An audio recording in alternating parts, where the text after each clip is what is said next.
Lyon Pôle Bourse, faire grandir les entreprises grâce à la cotation, animer le club des sociétés cotées et développer un écosystème boursier dynamique.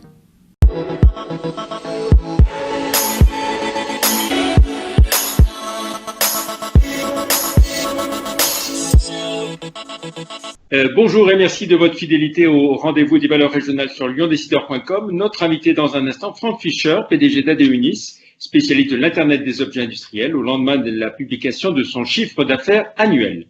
À retenir dans l'actualité boursière régionale également, Milibou, le spécialiste digital de l'ameublement, qui a annoncé une très belle croissance sur son dernier exercice de plus de 30% à 30 millions d'euros, soit la plus forte hausse depuis son introduction en bourse. Outre ses ventes digitales, l'entreprise de Haute-Savoie dispose de 2 points de vente à Paris et à Lyon, au cœur de la presqu'île. En bourse, l'action Milibou affiche une croissance de 8% sur la semaine et de 2,8% depuis le 1er janvier. En un an, le repli se monte à 23%. Notre invité aujourd'hui, je vous le disais au début de cette émission, c'est Franck Fischer, le PDG de la société therroise ADUNIS. Bonjour. Bonjour, monsieur Vacher. Et merci d'être avec nous. Alors, un exercice 2019-2020 marqué par la cession de l'une de vos activités qui vous a permis de ramener votre endettement à zéro. Pourquoi cette cession et dans quel but ? Alors effectivement, l'année 2019 a été une année assez chargée. La cession de notre activité Vokero, les systèmes de communication spécialisés pour le sport. Pourquoi cette cession ? Essentiellement pour une raison très factuelle. Cette marque qui était à la base il y a une dizaine d'années un produit, a pris son essor par elle-même et nécessitait de nouveaux moyens pour se développer. Et ces nouveaux moyens ont été apportés par un partenaire, la société Vogo, qui a souhaité acquérir en fait notre activité Vokero. C'est une décision qui était finalement assez discutée, assez difficile à prendre parce que c'est toujours compliqué de se séparer d'une partie de son activité et donc du personnel qui est attaché. Mais néanmoins, c'est un deal qu'on a mené jusqu'au bout et comme vous le disiez, c'est une activité qu'on a cédée fin octobre 2019. Nous avons l'équivalent d'une vingtaine de personnes qui nous ont quittés pour rejoindre la société Vogo et le produit de cette cession était équivalent à 6,5 millions d'euros. Voilà, donc ce que je disais, ça vous a permis donc de ramener votre endettement à zéro. Alors, vous vous concentrez désormais sur l'Internet des objets industriels avec l'idée de privilégier donc la rentabilité du groupe, clairement. Ah, tout à fait, tout à fait. Il est vrai qu'après notre entrée en bourse en 2017, nous avons privilégié évidemment la croissance avec de très forts investissements humains et matériels. Cette croissance a été au rendez-vous. Et c'est vrai que depuis la cession, nous avons décidé de réorienter l'intégralité de notre stratégie sur le domaine de l'Internet des objets, plus spécifiquement sur le bâtiment intelligent, ce qu'on appelle le smart building, à travers des solutions de produits et de services permettant d'améliorer les solutions dans le bâtiment intelligent. On parle de gestion technique du bâtiment et de services aux occupants.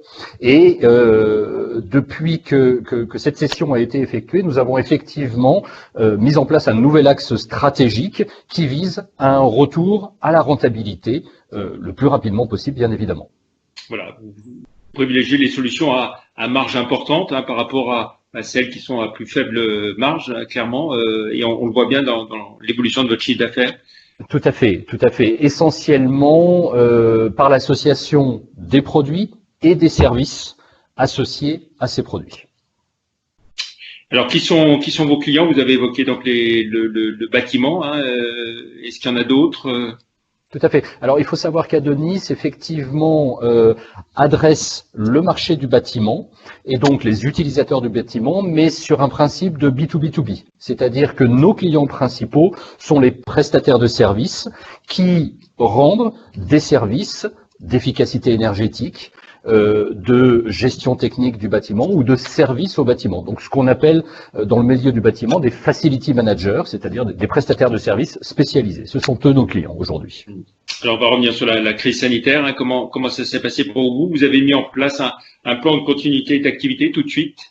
Oui, tout à fait. Il est vrai que l'ensemble des contraintes liées à la situation sanitaire sont tombées donc, comme pour tout le monde, mi-mars. Nous clôturons notre exercice au 30 mars.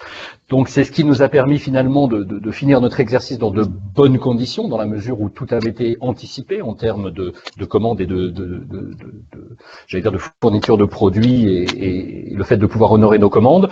Nous avons mis effectivement un plan de continuité, c'est-à-dire que environ 90% de nos collaborateurs ont tout de suite été transférés en télétravail. C'est quelque chose qui était assez inédit pour nous, mais comme pour de nombreuses sociétés, mais qui s'est très bien passé, et je remercie en ça l'ensemble de nos collaborateurs qui ont vraiment fait un super travail, et nous avons conservé une équipe sur site qui assurait une partie de la production et de la logistique, de sorte à pouvoir continuer à honorer bien évidemment nos commandes, parce que nous avons continué à travailler pendant le mois d'avril et le mois de mai.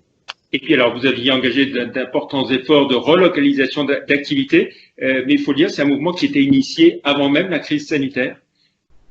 Oui, tout à fait, tout à fait. C'est un mouvement qui a été initié suite à j'allais dire à deux constats majeurs. Le premier constat, c'est que finalement, ce qui était encore vrai il y a quelques années en termes de gains de marge dans la délocalisation, notamment en Asie du Sud-Est, dans des pays dits à bas coût, n'est plus aussi vrai aujourd'hui.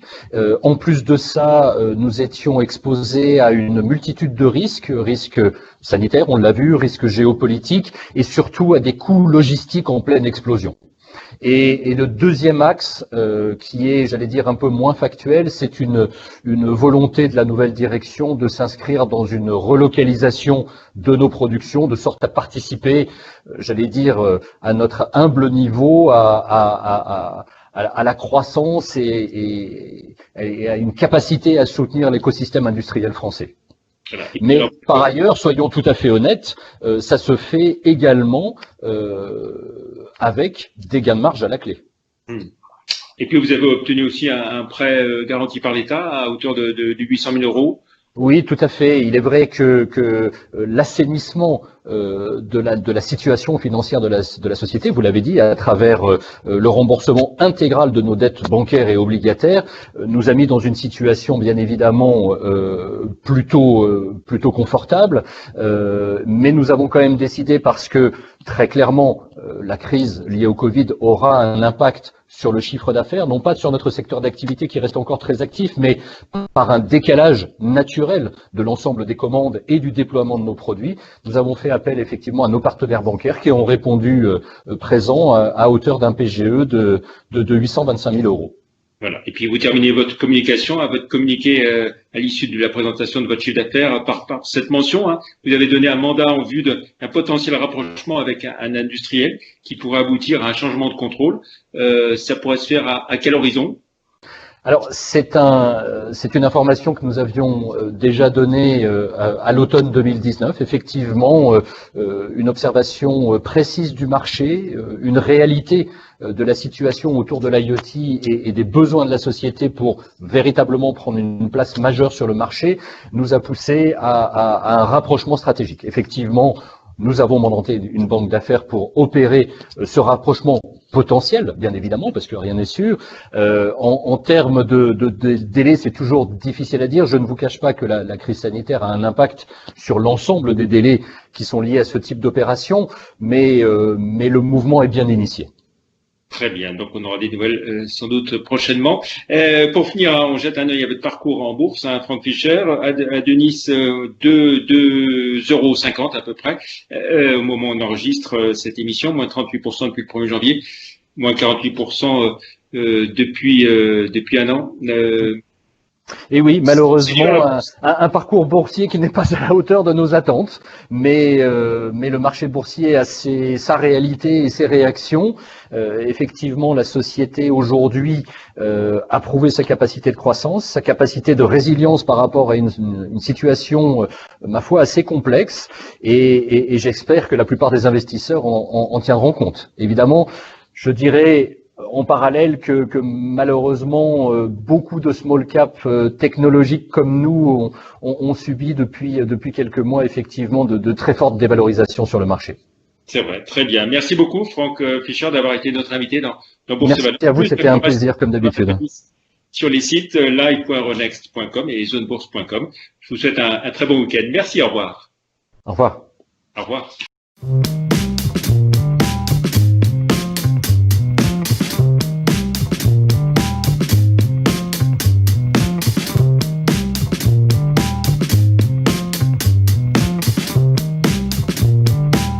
Retrouvez les enregistrements et informations de marché sur les sites de Zone Bourse et d'Euronext.